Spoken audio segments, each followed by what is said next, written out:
Sanibonani zonke indawo la sifina khona emsakazo ehlukahlukana kwaZulu-Natal sithi dumelanga. Uhlelo lwethu lizoba mnandi ke namhlanje uzokhumbula ke uNgqongqoshe ukuthi ke bekunohlelo olukhulu obelenzeka lapha ya eThekwini izolo ukhona kubaba Londa uzositshela ukuthi ke bekwenza kalani lapha ya eDurban izolo kumnandi ngempela kunje ya bese siphinde futhi sithola ke siyazi inyanga le ekhulumisa into mawukuthi ulimele mhlambe ekhanda yabona head injury a week noma ke month so ke ukhona ke nodokotela ozosithatha sibeke ukuthi ungasizakala kanjani mawukuthi wakwashayeka ekhanda noma unezinto obuzi nje ziqinqo ngoba wakwaqemuka mhlambe noma wake walentuza khona nje nami umbuzo wami engizombuza wona ngoba ngeke ngithi ikhanda lami kwenze zwi ngisekwenze njani kanti ke ngathi mhlambe lapha eginqikeni nezimoto noma lapha ya ekhulweni ishawa ngeyinduku ngoba khona ispeaker esiphumayo waba khona ispeaker lentambo ethile kwezwa kuthiwa kunentambo futhi ebuya ingathi yabo uma ukuthi ukhule kune primary stove kini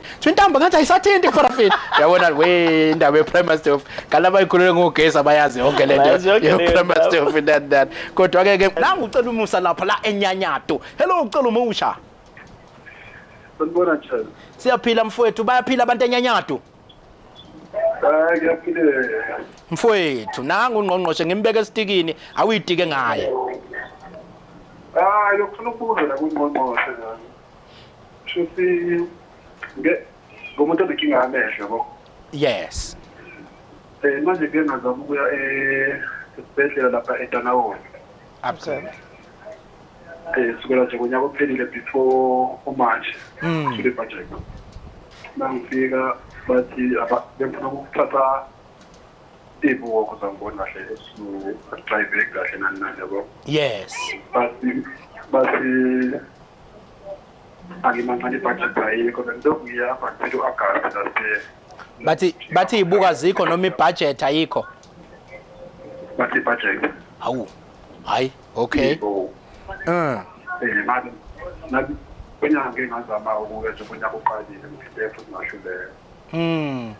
Ecela umusa mfowethu siyabonga kakhulu ukuthi usitshele lolu daba ukusho ukuthi kuzofuna sihambe siyoxoxa eduze no CEO wase Danhouse bese yasixoxela ukuthi ubani lo health worker osethatha umsebenzi wo CFO wakhuluma neziguli ngebudget ngoba phela wena uma ngabe ufuke esibhedlela usukungezanga ukuzobuza ukuthi imali ikhona noma yikho usukufuna usizo kanti phela thina umsebenzi wethu njengoba sila ehead office ukwenza sure ukuthi usizo lukhona.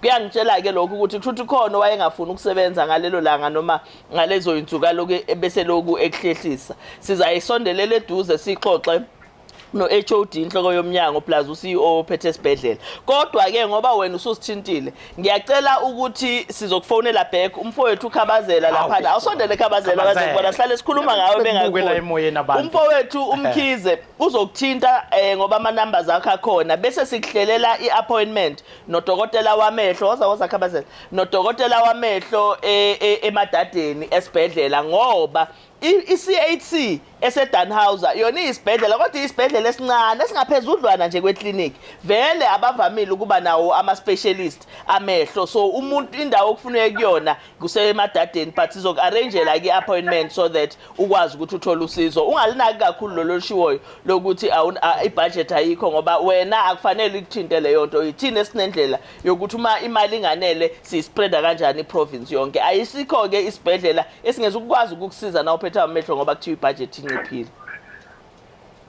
Ngiyakujabula kakhulu madam. Siyabonga kakhulu. Nayi ke lensizwe kuthiwa ukhabazela. Manje nakuzabe emkhatha akavele ebusweni bakwethu ukhabazela abonakala. Abonwa abantu ukhabazela wabantu lona.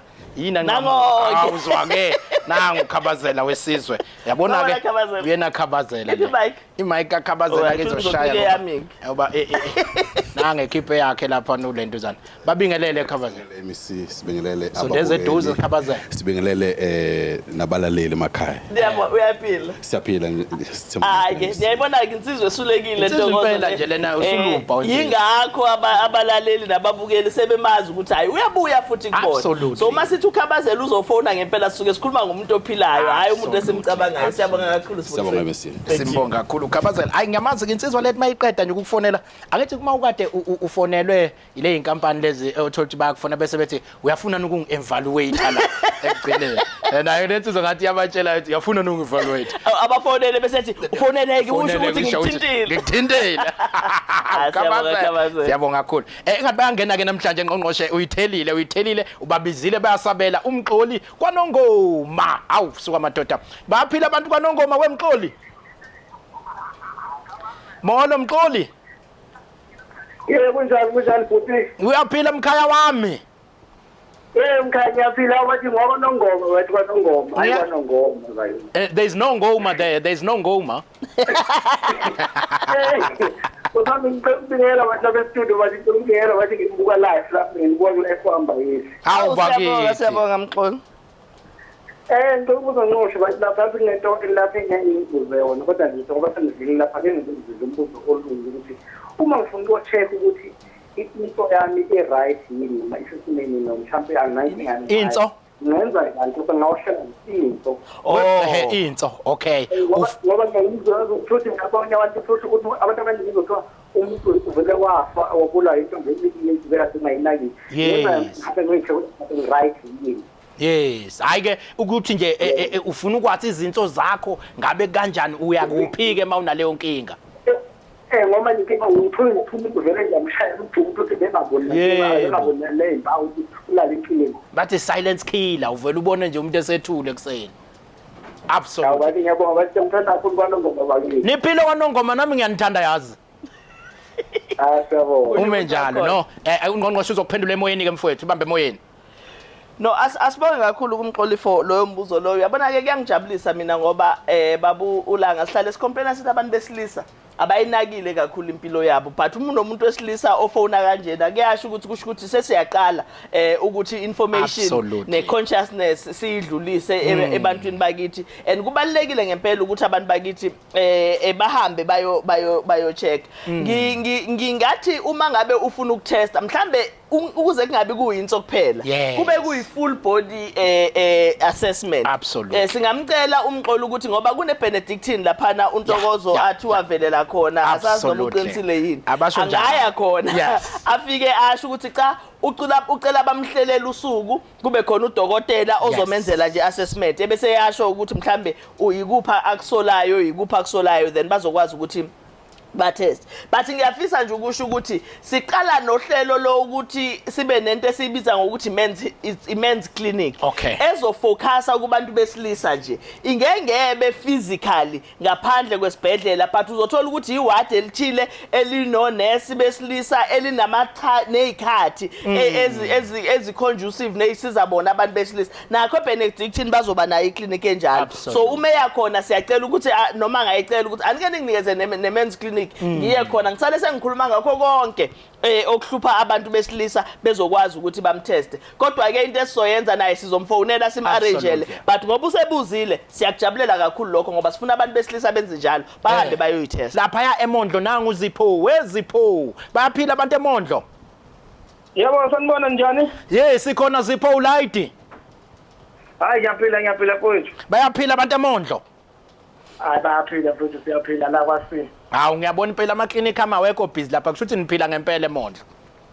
Hayi simqemane. Absolutely. Ngimbeka esitikini uNgqongqoshe. Bengicela ukuzwa la kuNgqongqoshe ukuthi uke wafika eMondlo elethe wona uhulumeni isibhedlela. Yes. Kodwa manje ngangiyimatasatasa so bengilalele abaqulusi la kuthiwa uzobe khona la kwa 12 le kwaGoyi. Yebo. So engifuna ukukwazi ukuthi ngingakwazi yini ukuthatha ugogo ngimhambise kuleli awuthi ngoba kusile iward lethu. Yes. Akufuneka bakwa 12 kuphela. Awu uzokuphendula uNgqongqoshe mfowethu usungisizile nje usungadvertisele nanokuthi ngiyakagwebo hayi cha wena uyisikhokho wena. Phela baya ngithi silalele la zwini. Absolutely hayi ke ngikuzwa kahle mfowethu uzokuphendula uNgqongqoshe emoyeni. ngaze ngamthanda uZipho siyabonga kakhulu uZipho uyabona nje njengoba ngizobe ngikagwebu ngesonto kuvuleleke kubo bonke abantu base Vryheid umuntu ongakwazi ukufika akafike senza lolu hlelo esithi isibhedlela kubani okusho ukuthi wonke ama services esikwazi ukwakhipha esibhedlela sobe siwakhiphile ngalola suku bazobe bekhona sizobe sinodokotela bamehlo odokotela bamazinyo odokotela nje bakaphefumula bazobe bekhona bonke labo bodokotela odokotela abasekhamsazayo bazobe bekhona so all services azobe khona uZipho akamlethe ugogo uma ngabe kukhona nabanye abaseduze kwakhe abadinga usizo abalethe nabo so that sizokwazi ukuthi sibabheke siba-attende sikujabulela lokho ngoba kuyasiza ukuthi abantu abadala bathola ithuba lokuthi basizakale bengalindanga isikhathi eside kakhulu sizobe sinanohlelo-ke esilibiza ngokuthi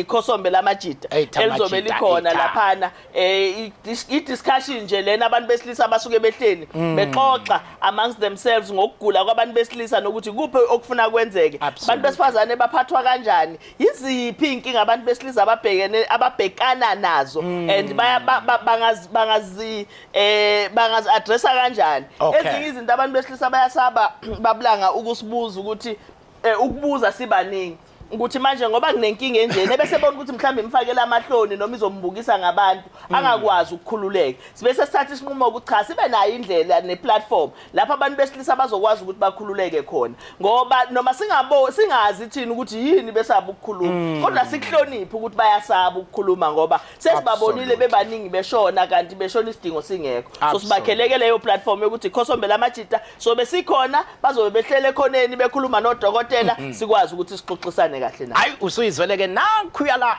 NMZ nangu siyanda wesiyando uyaphila nimfowethu ngiyaphila unjani sikhona mfowethu kwangathi uphansi nje mfowethu awukho light right mfowethu alright mntaka baba nangu uNgqongqoshe ngimbeke esitekini ngathi itikeni ngaye uNgqongqoshe wezeMpilo yes absolutely Ngabuza or ngakhuluma ungabuza ukhuluma ukwenze konke nje engicela ukubuza ukuthi manga ukuthi umuntu osifukane umuntu ozithwele ube ukuthi okay ingane itholakale ukuthi usesibhedlela ingane ukuthi ingane ayisekho esithini ngaphakathi kuba isikhathi esingakanani ukuthi ayikhishwe ngongane if ukuthi uhamba amalanga ayimoshi or akukho kwenzakalayo kuyena and if kuba khona okwenzakalayo kumele uthathe iziphi izinyathelo abe eseneviki ehlele esibhedlela ngengane engasiboni lesimo mhlambe before siyande ehamba ukhona umuntu omaziyo khona manje siyanda obhekene naleso simo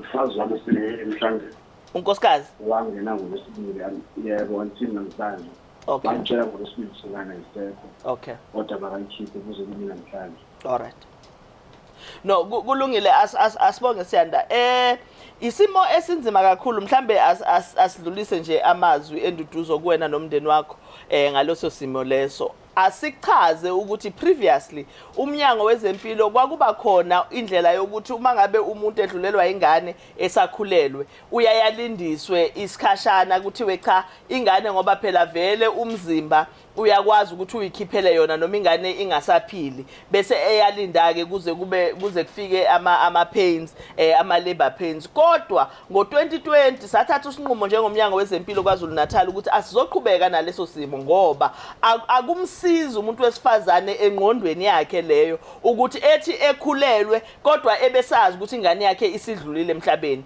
akwenzeki ke ukuthi abantu abanemali intokozo kuthi kushona ingane yakhe esiswini bese kuthiwa hamba uyolinda noma uhlala izinsuku abantu abanemali abanama medical aid kuthi kungenzeka lokho avela afakwe etheater ingane ikhishwe umndeni uhamba uyofihla akufaneleke thina siwuhulumeni siqhubeke nesimo esicindizela abantu abamnyama ingakho sathatha isinqumo sokuthi akungenziwa lokho so uma ngabe kukhona isibhedlela esikwenzayo lokho sizoyiattenda leyo ndaba ngokusheshsha futhi kuzoba nama consequences ngoba udaba lo lesaxoxa kudala kakhulu but uSiyanda ngizocela ukhabazela manje nje mfowethu uSiyanda uma siqeda uhlelo uzokuthinta sililandelele so that udadewethu akwazi ukuthi akhululeke khona namhlanje asike isidingo sokuthi azalinde azahlaliswe izinsuku ezingaka kusuka uLesibili kuze kube namhlanje ngoba phela uhulumeni unawo lawo ma services ukubeke besithi mhlambe bekuyiviki eliphelile ngesikhathi kune strike onesbenganele nani ngabe ngiyayichaza ngaleyo ndlela ukuthi hayi mhlambe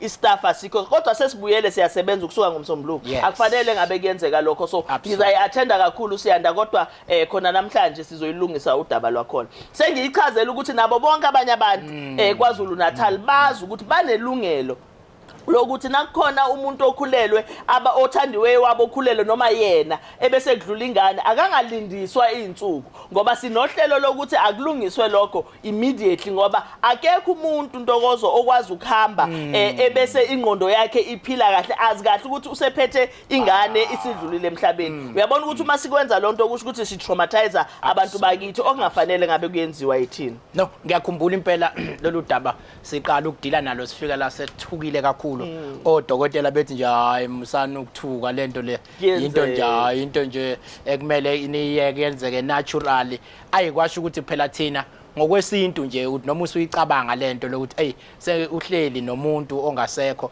kuba into enzima bayibeka ko society ngendlela yabo kodwa ke cha siyabekwa nje beyisho nje uNgqongqoshe ukuthi yenzeka lento kulabo abasuke benezambane likaMpondo kwacaca ukuthi ngala kozambane likaMpondo hayi kuyashesha khona kuyakwazi kwenzeka kwasekuthiwa sibanjwa yini phona thina ukuthi abantu bakithi bakwazi basizakale ngiyathemba ke ukuthi ke umlayezo utholakele kodwa ke njengoba eshila uNgqongqoshe sizoyithola inombolo yakho siyitholile uzobe usuyathintwa ke ngokufanelekile ebese ke siyalilandelela lolu daba ngendlela efanele kodwa nje olunye nami lo indaba elathi mangiqala ukulizwa ngifika la eMnyangweni elwangithusa ngacishe ngawa nesihlalo kodwa nje odokotela babethu hayi ayikhululeka nithuswa yini hayi bese uyathi ukuthi awu kwenzeka kanjani lento le cha siyabonga kakhulu ingcingo kwengena ziyatheleka namhlanje ngizothatha ibembili manje bese ngiyalivala ingcingo ngoba ngiyafisa ukuthi uhlelo lwethu luqhubeke ku 0767047493 0767047493 ngiyayivula ingcingo Ngqongqoshe ngoba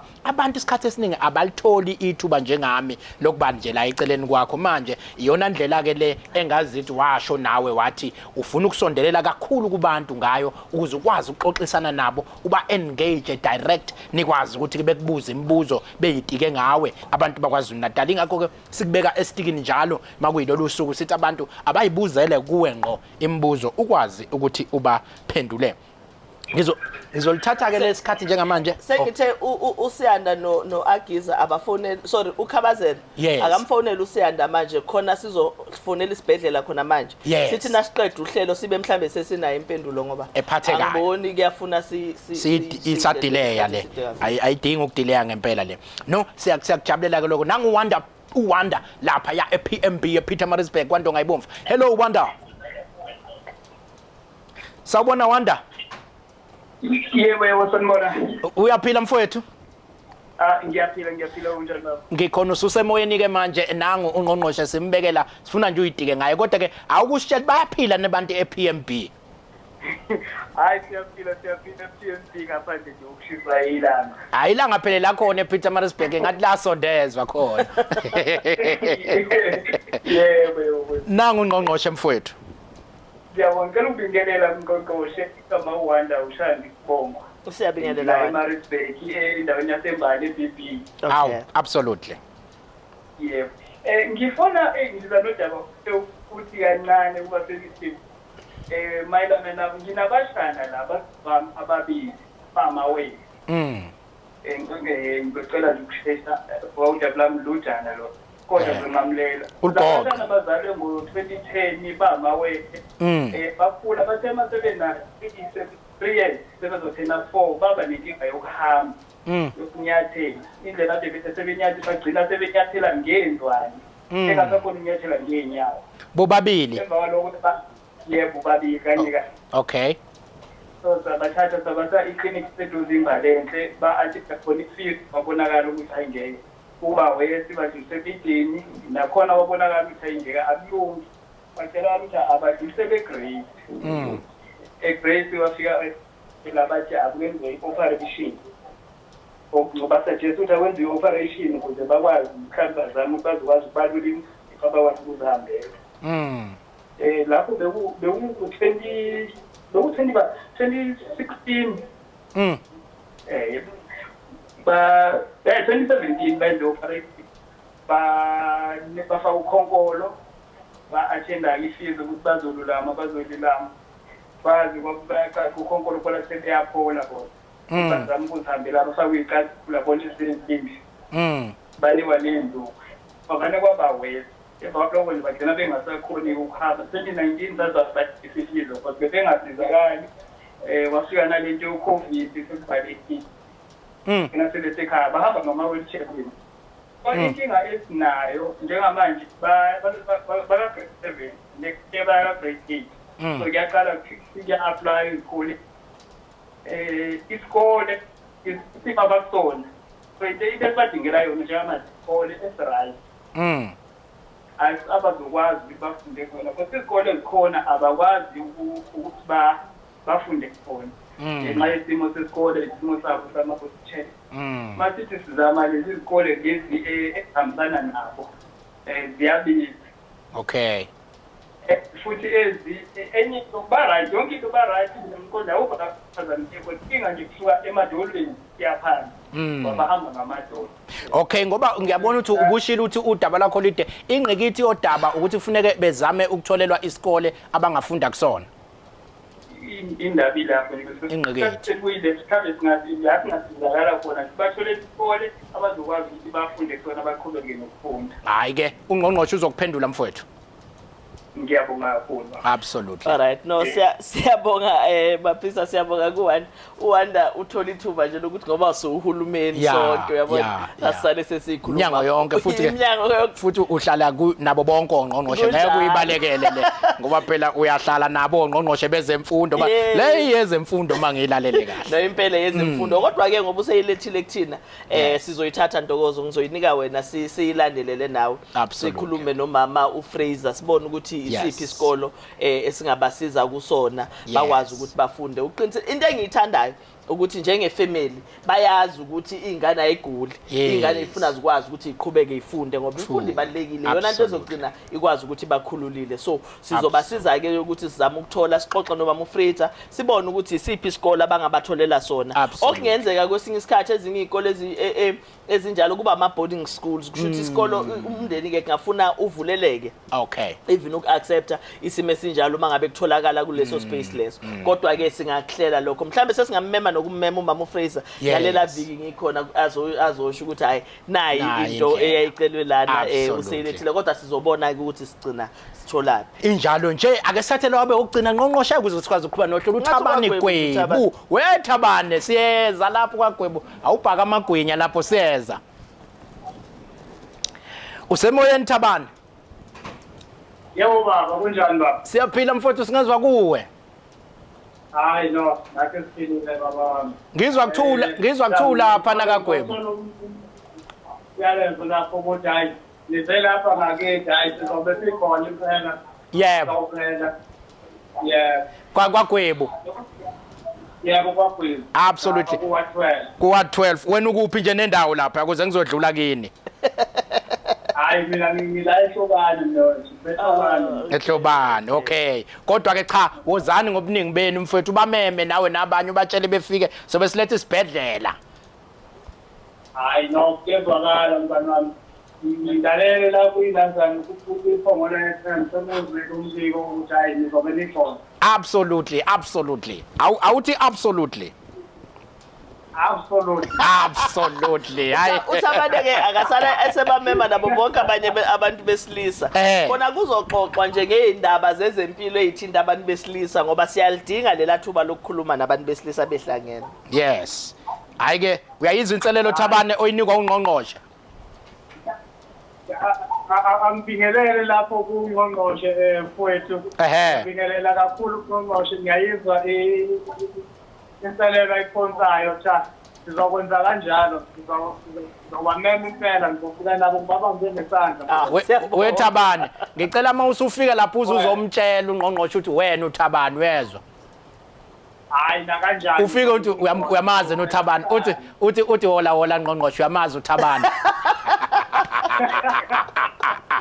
Siyabonga kakhulu Thabani Akubonga vele mfowethu. Khulukisa sasa uyayizwela nawe Ngqongqoshe abantu bakulindile lapha kaGwebu ngesonto njengoba simemezelile ke bakwethu ngesonto sobe sikhona lapha kaGwebu emagroundini kuningi ke futhi uNgqongqoshe azokumemezela lapha Ngqongqoshe ngize kuthiwa uza nesurprise angazi kodwa noma kuzoba isurprise yini mase ngithi isho la emoyeni kodwa mhlambe ngikunika ithuba umoya phela mkhulu kakhulu.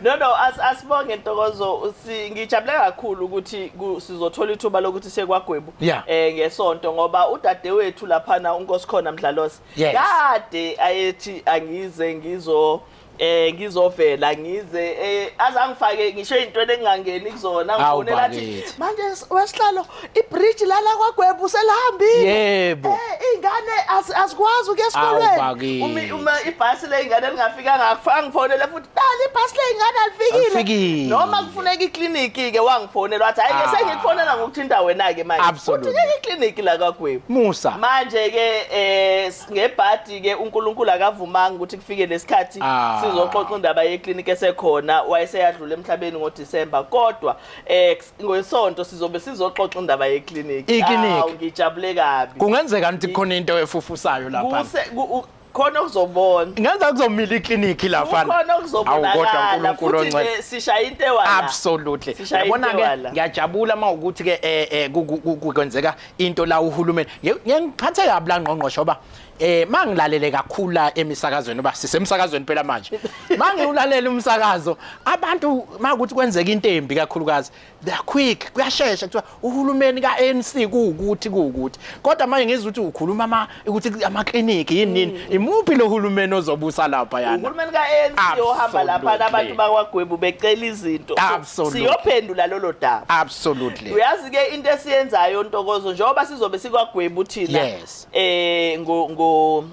ngesonto uNdunankulu uzobe semondlo yena ngomhla ka21 lapha ezobe celebrate khona iHuman Rights Day uNdunankulu ke uza nawo wonke uhulumeni uphelele hayi yabona abantu baseFryhead ngempela uma ngabe intuthuko ingafikanga kubona kulokho yebo kodwa mina ngijabulela ukuthi nje engathi khona into isurprise le uyamazi ke lo muntu ofona uthi ngianonymous athi nanguntokozo ngicela ukuba anonymous evela ubona ukuthi kodwa ngizwe kuthiwa lento anonymous kodwa ingathi inobukliniki phakathi ngicela nifike ke ngobuningi benu nizoza ukuthi ithini into yokliniki lapha yakwaGwebu ku112 ithini into yokliniki lapha yakwa112 sibonge kakhulu ke Ngqongqoshe cha ngoba isikhathi asekho engakuthina baningi ke abantu kwaZulu-Natal Ngqongqoshe othola ukuthi ke njengoba dengenile nje umfowethu ebeka ngabantwana laba babili ukuthi bagcina kufuneka bethola izinsiza zama wheelchair bethola izinsiza sometimes ukuhamba ngoba bekhubazekile okuthi ke uMnyango unalo uhlelo onalo lokusebenzisana nabantu abakhubazekile ingakho kuba Londa Longa kuyena umphathi omkhulu wakhona lapha simlethe namhlanje ukuze asondezele iziphi lezi insiza uMnyango onazo kulekelela ikakhulukazi abantu abakhubazekile la eMnyangweni kodwa ke ngale ukuthi mhlambe ngimchitha lesikhathi ngimchaze kakhulu ake ngiqale ngimnika ithuba lokuthi asibingelela asitshela ukuthi ubani wenzani futhi la eMnyangweni ngibingelele uNgqongqoshe kanye nabalaleli belanhlanhla bese ungishiya mina ngibingelela nawe umphathi wohlelo ngibingelela umphathi wohlelo nabalaleli igama ke uLonda Longa ngu acting chief director waka non-communicable disease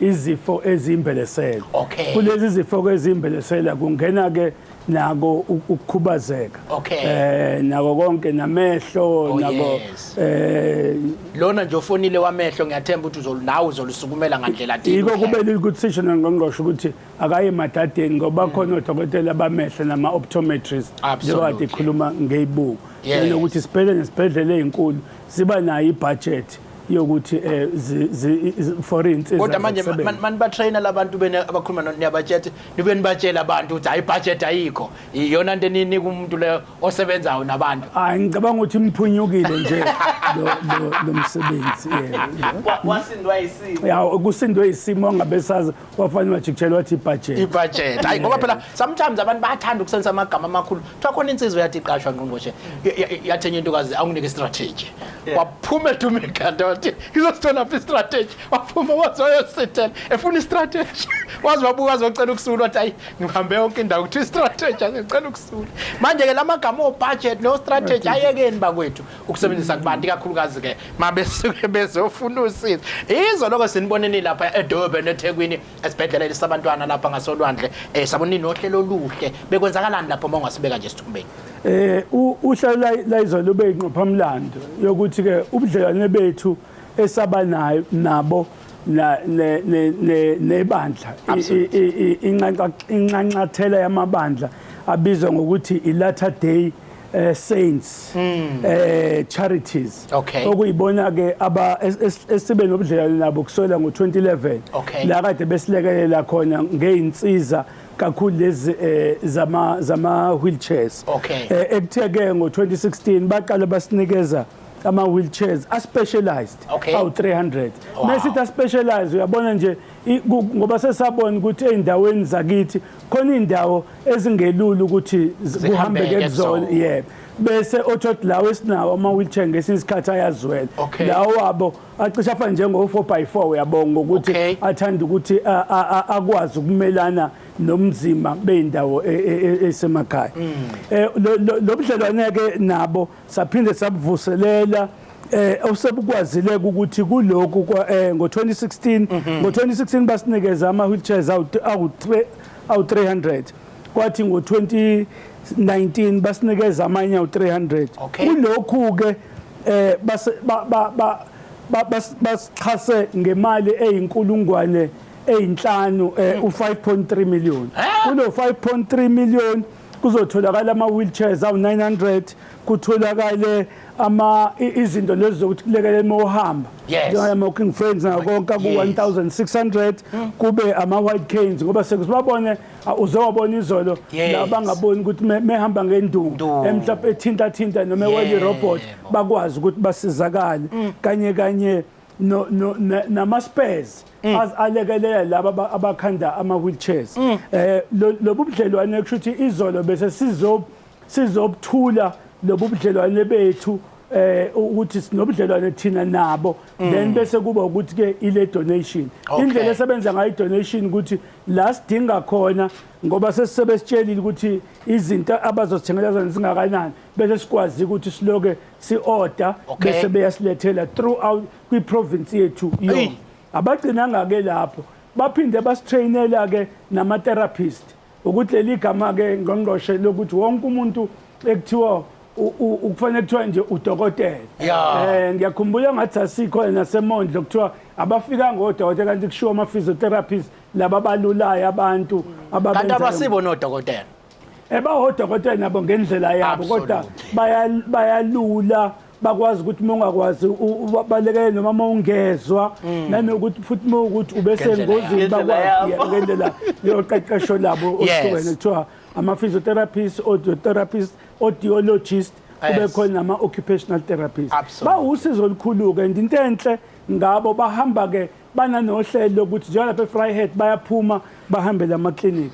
So uhlelo ethukela izolo bekuwukuthi-ke sizoyilontsha-ke sizoyethula emphakathini ubudlelwane bethu nanokuthi-ke nanka ama-wheelchairs asebesinikeze wona okukhulu abakwenzayo ukuqeqesha ama-therapists ukuthi abafundise abantu uNgqongqoshe useyekasho ukuthi mengabe phela sinikeze i-wheelchair kwale umuntu akalwe kuyona ngoba ukumbona omunye kanti i-wheelchair enkulu atsheke kanje uselimala emhlane ngiyakhumbula futhi uNgqongqoshe wayebacelile ukuthi kusemnambithi kade ngathi ngithi kwakuneparlamente nakhona kwatholakala ukuthi kukhona ingane efikile nakhona sithumela ama-therapist amkala umuntu ukuze kutholakale ezokwazi ukuthi imlekelele. Mhlawumbe usungikhavakhavile ke la ngoba benginawo umbuzo othi ke nanga umuntu osekhaya njengamanje ophila nokukhubazeka ongenayo i-wheelchair iyiphi into eniyenithi akayenze ongenayo nje information othi cha sengithola ithi kanti akhona ama-wheelchair atholakala kuhulumeni niyenithi akenze njani lo muntu lo.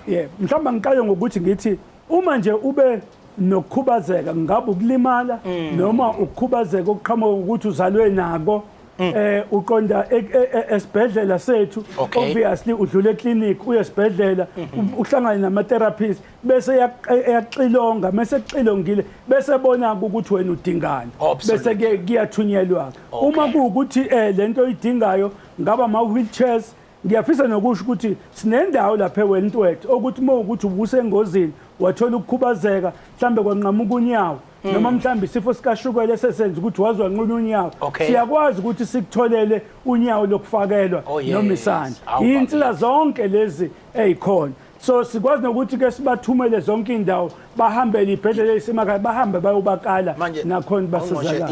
Iyangilimaza lento ba lensizwa ibuye ngiyahleba ngawe mfowethu ibuye isebenze emakhazeni manje mayethi bakutholela unyawo angazi noma akutholela lapho kodwa ke cha unyawo lolu kuba ungadali kakhulu ngaye isosha nje lolu unyawo nisithole lapho mfowethu ngiyafisa icacele ngoba ngiyasaba ukwangifaka lapha emakhazeni ePhoenix uhambe bathi nje kathi lensizwa le isebenza kakhulu ngalabantu manje mayesethi uthola nemlenze uyangithusa ndoda ithini into yemlenze itholakala lapha cha imlenze angithi ke uhulumeni wabuka ukuthi abantu abane-medical aid bona bayakwazi ukuya ka-private bayithole kanti la eMnyangweni ngoba siyazi ukuthi umphakathi wakethu ontulayo uyadinga uyahamba uyokalwa bese kubheka ukuthi unyawo lakho enye into abayenzayo unyawo lizolifane nesitho sakho ukuze ukwazi ukuthi ungene kodwa kuyoqala ngokuthi uma kade ulimele uqale uhambe physio laba bakululayo kahle uthi mase uready ukuthi la usikeke khona bese beyakulula uma kuukuthi vele ubuzalwe nokukhubazela nako uhamba kanjani kwenzeka ukuthi sikutholele into engeke ikuhluphe ukwazi ukuyisebenzisa manje ufike kulomlenze ukuthi niwuthola kuphi mase nithola ngisho ofana ncamashini nayo yonke nimthola kuphi lo mlenze ndoda lemyenze siyayakha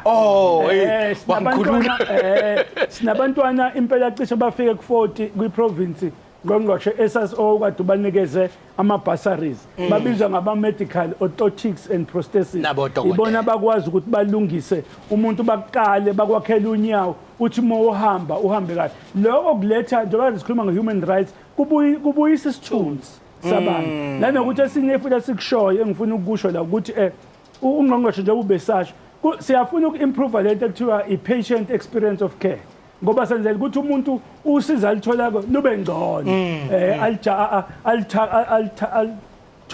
thakasele usiza alithola baningi ke abafana nesonto leli kade sinalo izolo iChurch of Jesus Christ of the Latter abafisa ukuthi bephinde besondelele eMnyangweni benikele ngento ezithile nenithini kulabo basuke befuna ukunikela eMnyangweni labo ke siyabanxunxa ukuthi bangabhalela ihhovisi lenhloko yoMnyango bese siba nobudlelwane nabo bachaze angithi ke manje nomphenyi mabhuku so kuyokufanele ukuthi inhlangano yangaphandle efuna ukusilekelela bese ibhalele inhloko yoMnyango isho ukuthi ngifuna ukunika ukunisiza ngama-wheelchair mhlambe ayikhulu abiza imali engaka khona sowadeclare kungashiya ukuthi sithole izinto sangabe sakhuluma sivulelekile ukuthi kuwo bonke abafuna ukuba ukusilethela usizo eMnyangweni silamukele kodwa siyafuna khona sizokwazi ukululeka kahle ukuthi kube yinto ehambisana neyinqinamba ezokwenza ukuthi lolo sizo umuntu alitholayo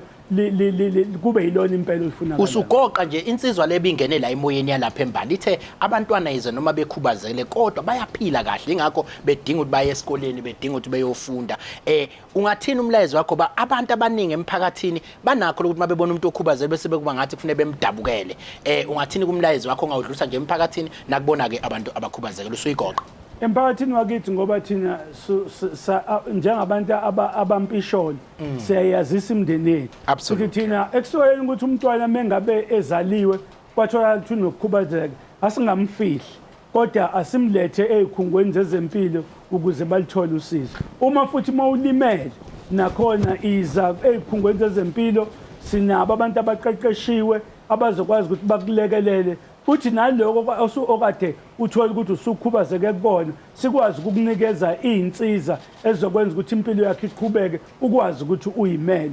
Nomphakathi abantu singababukeli phansi njengoba namathuba sesaza sathatha nalaba abanokhubazeka sabafaka ezibhedlela abasikhandela wona lama wheelchair and ama-spares akhona. Ngibonga kakhulu. No, sibonga kakhulu kusashintsha ephuma kuzongena udokotela njengamanje. Kodwa ngqongqoshe ngiyayithanda lento ebiyenzeka lapha ya izolo. Ngibonile nje abefundisi baze bangimema nami bathi angifike lapha esontweni ngizobona. Manje banikela u5 million. Ngiyitshela ukungimemeni kwabo mhlambe kukhona bazokuphosa futhi kukhona mhlawumbe abanganika khona. Kodwa ke siyabonga kakhulu siyakujabulela lo msebenzi abawenzayo abefundisi. Ngicabanga ukuthi after uhlelo lwayizolo ubaba uLonda benomama uMsimanga bavumelene nabo abefundisi ukuthi sizoba nomhlangano. Nabo sibabonge kahle ngalo msebenzi abawenzile, siphinde sixoxe ukuthi sizophinde sisebenzisane kanjani ukuya phambili. Siya appreciate lo msebenzi ngoba njengoba sihlale sisho ukuthi uhulumeni ngeke akwazi ukusebenza eyedwa. Ukubalekile ngaso sonke isikhathi ukuthi sibe nama partnerships. So uma ke uzoba namabandla akwazi ukuyihlanganisela imali efana nale bese ephinde elethe imali engaka ngoba imali eningi imali abayifuna sibonge kakhulu. Uyabona kuma sesikwazile ukuxoxa kahle nabo ngempela kusho ukuthi ngelinye ilanga bayokwazi ukuthi benze okungaphezulu ngalokho. Kodwa sizoqhubeka sibabonge but ngiyafisa nje nami uku-emphasize kubongeni umsebenzi abawenza. Njengamanje sesilandeke udokotela. Uyabona ke manje ke mangilanda udokotela ngqongqoshe labo dokotela abanamagama ka serious laba neurosurgeons. Yezwa ufuna udalisho yena kamnandi ngendlela yakhona kodwa bathi neurosurgeon ufuna mawulisho uthambise yonke into ba waqinisa kodwa uzofaka uR endaweni eyodwa uthi neurosurgeon ugcina unenkinga serious. Siyacela ukuthi ke usibingele nje usiphe nakafishane ubani kahle kahle.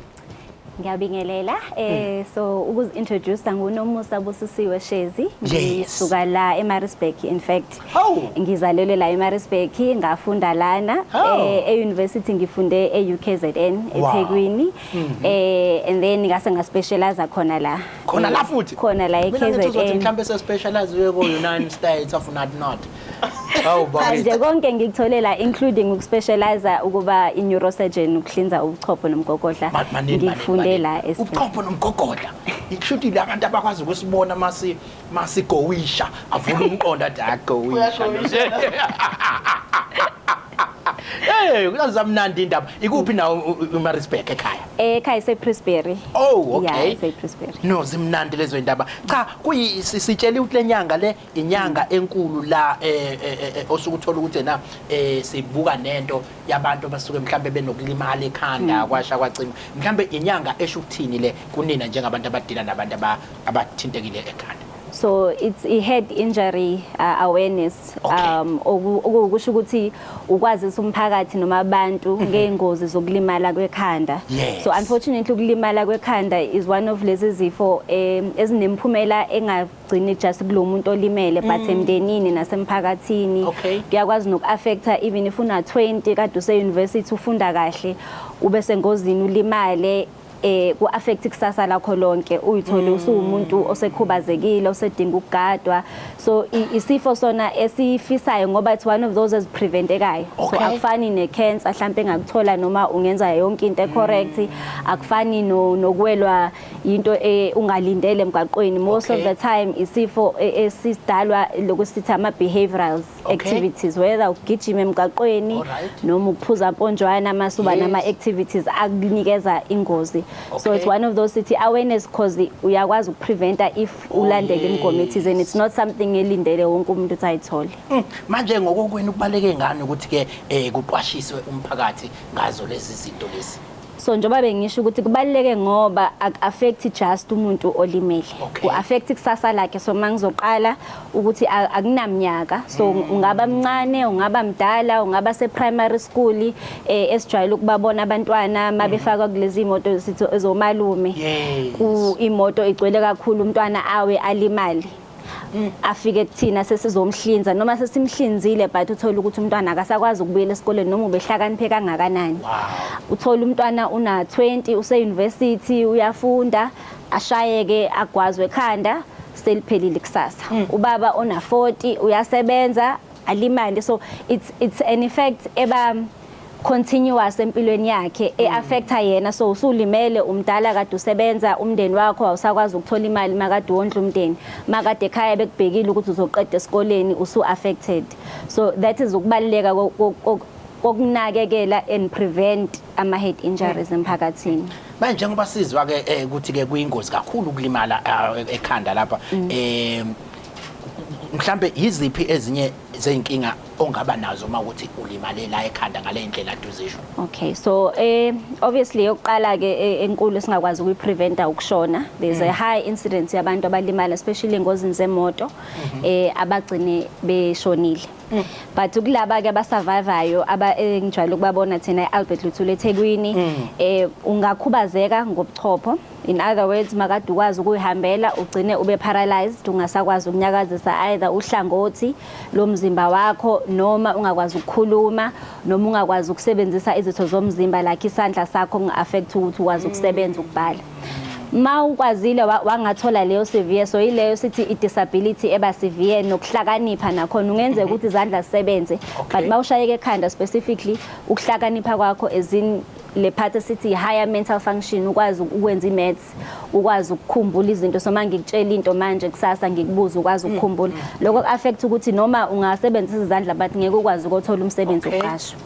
Then the milder ones ke then mawube nalento ekuthiwa concussion nama mild head injuries kuyaba ne problem yokushintsha personality. So uthola ukuthi umuntu emekwalimala ekhanda ujwayele ukugcina mhlambe lemala kaningi because ushintsha personality ekhaya bathi uyahlupha, ekhaya bathi useyadelela, kanti it's because kusuke affecteke le part yobuchopho econtrol ukuthi ukwazi ukumoderate mawudiniwe ungathatha ummese ufuna ukwazi umuntu, right? Mawuphatheke kambe ungamani uyoyihenga. So if ungenayo moderation ngoba ilimele ugcine umuntu ohlezi esempini mase abantu beyakushaya, so uthola ukuthi patient ekalimala ijwayele ibuya njalo. Cha, ngike ngabuka enye ama articles amadala la aveza ukuthi kwesinye isikhathi noma uhead ibhola laba badlala ibhola kuyenzeka bese ikhanda liyathikamezeka. Ungathini kulaba bakuma sports abagcina besebenza kakhulu ukuhead amabhola? Yes, so leso sifo leso sibizwa nge-concussion. Okay.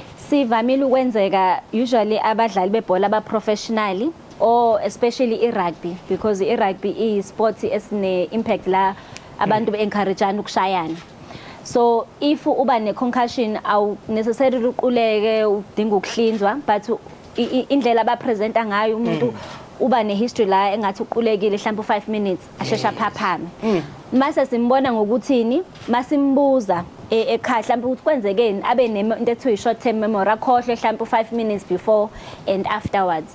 Now i-problem ngebhola ngithi ma udlala ibhola noma ingane esikoleni noma i-professional especially, it's a repeated hit. So kushawa kanye uquleke kanye is not a problem, but ma ukuthi every week on the week when uyashaywa uquleke, leyo repeated igcina iba nemphumela unfortunately nayo engabe imihle. Okay. Cha, Ngqongqoshe ngiyazi na ukuthi mawuthola ithuba elifana naleli ubona ama specialist uyafisa na uphinde futhi uyibuzele nawe ukuthile. Angifuni ukukushiya ngaphandle. Mhlambe nawe khona kwaheada khona nje ikhanda ngathi ithizi. Manje uyafisa ukuthi umbuze. Uhlala ungenzi host David no bengifisa ukuthi udokotela aphinde mhlamba akhulumisa indaba yalabo abadlala isports lese boxing ukuthi kuba affecta kanjani. I mean I think maningi ama contact sports esikhuluma ngawo ne boxing une rugby as well.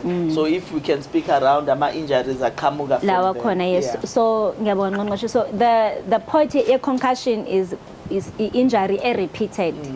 So obviously boxing inhloso ye sports ukushayana, and inhloso ye sports angibukele kodwa ke knockout abantu. So ke obviously ma knockout umuntu awuzumshaya esifubeni, awuzumshaya engalweni, inhloso ukumshaya ekhanda. But ukuba knockout essentially means ushayeke waquleka ikhanda lilimele, so usukuvuvukele.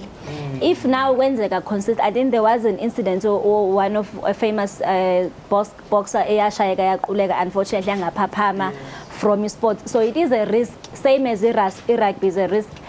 Soccer not so much because ukuhead ibhola is more like a skill, it's not a feature ye sports. But i-rugby ngoba i-feature ukushayisana bayabambana phezulu baginqane phansi, it's a high risk yokuthi the more uba nayo, even if nakhona like i-injury yasemgaqweni, even if ubunekusasa elikhulu ungayithola usunenkinga ye-memory. So abantu abayi-boxing nabantu be-concussion bajayele ukuba nenkinga ama-personality changes. Uthola ukuthi umuntu useneconsi unolaka. So noma so ngihlezi ngichaza kanjena indlela elula yoku-understand umntwana omncane onobuchopho obungakakhuli. Mediniwe uyakhala. Mefuna into ungamnikezi ngaleso sikhathi angakushaya nokukushaya kanayo isense ukuthi kufanele ngilinde, kufanele ngicele, kune-order la ekhaya. Mase ngifuna what happens ingqondo yakho mayilimele over time ureverta back to leso state. So that's why iconsi lomuntu olimele ngobuchopho alifani neconsi lomunye umuntu nje mawudiniwe uyathula noma uphume une injury uba combative njengengane, but now obviously usunamandla uzomshaya umuntu naye ayibuyisele. So abantu usually abasuffer from those disease of concussion chronic baba nama personal changes bangahle later on banama ama-violent outbursts. So uthola ukuthi ufika mhlawumbe aye somewhere in a normal society kuyadliwa useshaya umuntu. Not because enedemoni, it's just because ingqondo yakhe isilimali to the extent where ayisenayo lo inhibition yokusheshe iyimise miphatheke kabi. Sasidlala lokho ekuthiwa umgangela la umuntu umgqimza khona ngenduku ikhanda lophe manje abe mabokoboko. And abaningi mawusuyisho lento engangibazi nje sikhula be right abanolaka abanje abaneconsi iningi labo ngathi bayagqemuzwa lapha emgangeleni. So mawuyisho lento ngiyaki nakho ukuyilandelisisa ukuthi lana umgangela unawo ubungozi. Into enhle ngaloko, not inhle but into enhle mawuyibonile wayipick up is that ayidingi ukuhlinzwa. So i-concussion unlike laba esibahlinzayo bebophile ekhanda after ingozi emoto noma begwaziwe, lena ukupick up. So ingane noma umuntu omdala mekade eshayekile waba ne-change, usually balasha ama-psychologist nama-psychiatrist because it's about ukuretraina ingqondo. So train again lento suke siyitraina kumntwana ukuthi mawudiniwe awulahli yonke into phansi, mawuphatheke kambi nazi indlela zokucontainer imood yakho because akukona ukuthi sidinga ukomvula ubuchopho for that. Usuke sedinga ke psychiatrist na psychologist ukum-assess. Cha ngoba ngiyabona isikhathi asisekho ngakuthina, ngiyazi ukuthi ingqongqoshe wakwathola i-call eyayikhulumisa into ethena engathi wokuqala ngithi umuntu wesifazana okwazi nje ukuvula ubuchopho ubuhlakaza ukuthi ubuka umuntu ukuthi ucabanga ngobani abashithayo yonke leyo nto leyo umuntu oqala ngqa owesifazane la eSouth Africa nje futhi omnyama okwazi ukwenza leyo nto. Ngiyazi ukuthi uNgqongqoshe wakathola ne-surprise call futhi ngalolu daba lomuntu oqala ngqa wesifazane.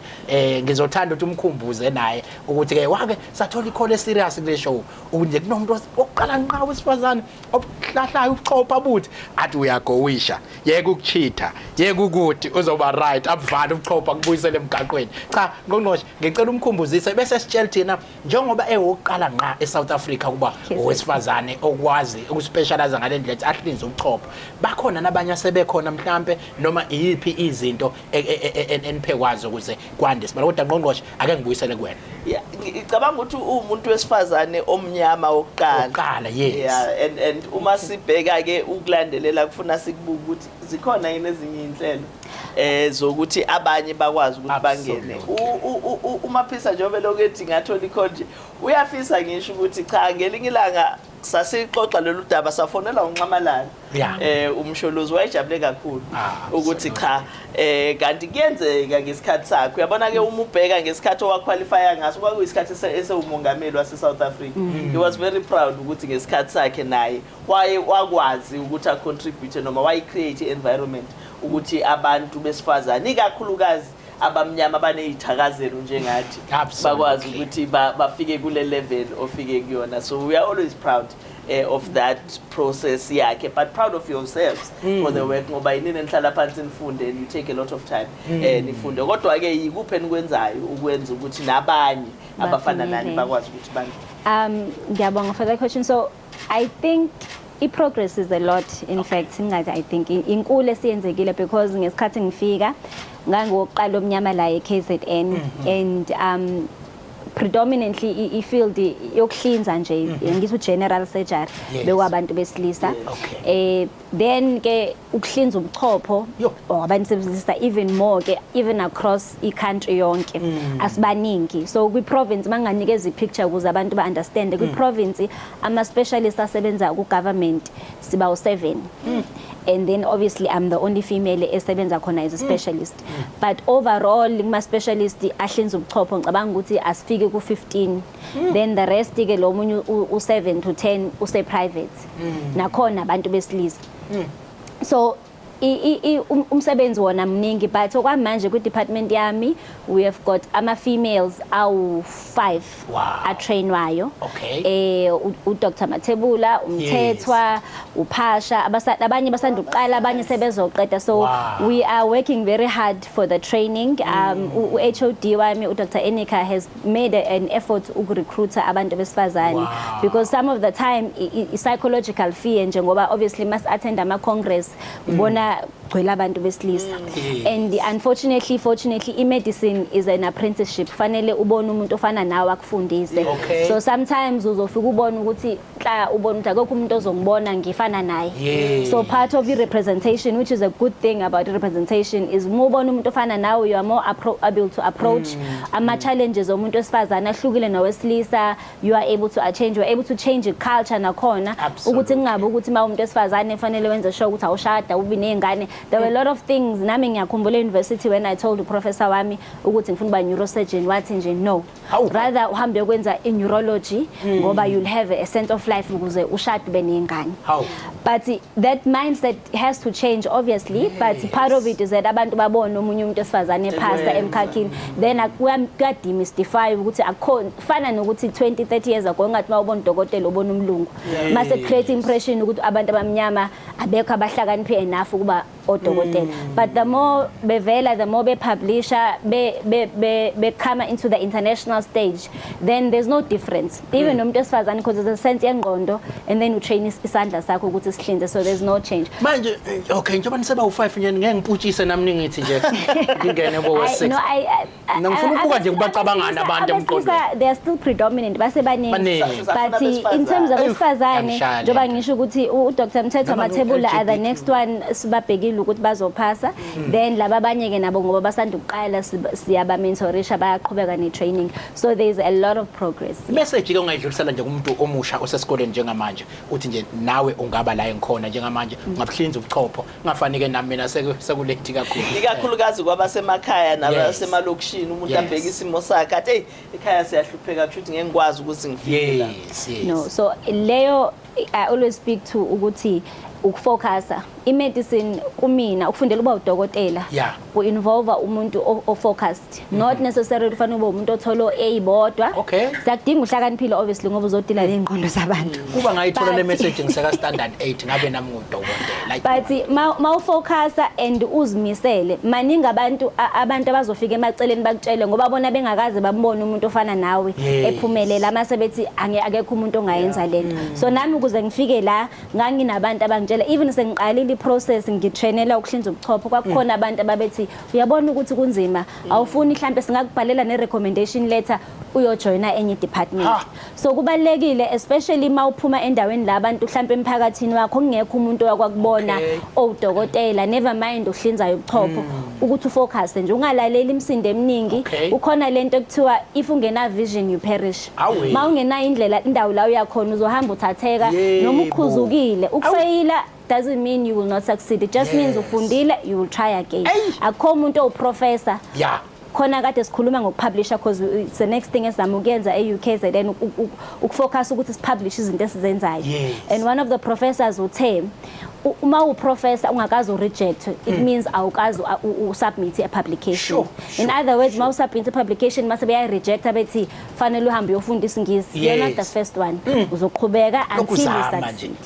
Ugoqe kahle uNkqongqoshe isikhathi asekho ngakuthina ngicela usigoqela uhlelo uphinde umkhumbuze ukuthi sake safonelwa kulolu hlelo kubatshwaza yena nje uthi wokuqala nqa losifazana ovula ubuchopho abone ukuthi uyagowisha abese ke aphinda abuvale futhi No, asibonge kakhulu. Ngicabanga ukuthi ukuba nayo udokotela from time to time kuyasiza kakhulu ngoba kwenza ukuthi nezingane zabantu abamnyama zamantombazane kakhulukazi zazi ukuthi ifuture ikhona lapha.